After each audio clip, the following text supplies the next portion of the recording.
Answer that question though. So I feel like I've never really felt like I was ever treated like a princess as far as like from my dad. Not to say that he doesn't love me or didn't love me or whatever have you, but I think that he was not able to be present enough to really give me that type of attention. And so in my mind, I've never felt like I was like princessy, I guess, in that way, right?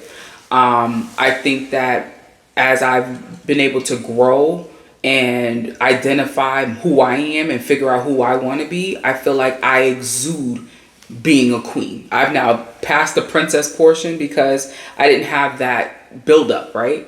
But I know where I want to be and where I see myself and how high value I am as a woman. And so it's about how I feel about myself.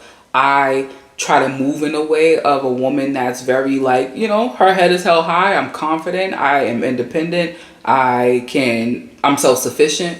And I feel like those are things that, can set me apart from other people. I love to say my phrase is, I'm aware that I'm rare. And I like that because I really feel like it takes a lot to put yourself on a pedestal. Right. But you have to really be able to match the actions with your words. Well, how can somebody believe it if you don't believe it, right?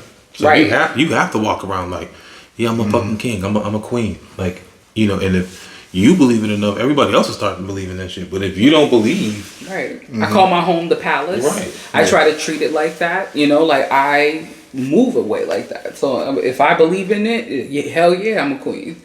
Regardless of whether my father was present to be able to show me like, oh, what a princess and all this. Like, do you feel like that? Like, I feel like my father had good intentions to show me that there was love there, but I don't think that he knew how to be a dad to be able to complete that process for me, at least for me and my brother, but for me as a young lady, I really wanted that attention from him and I never got that, but I never, I don't equate or I don't, think negatively about how that impacts me as a woman.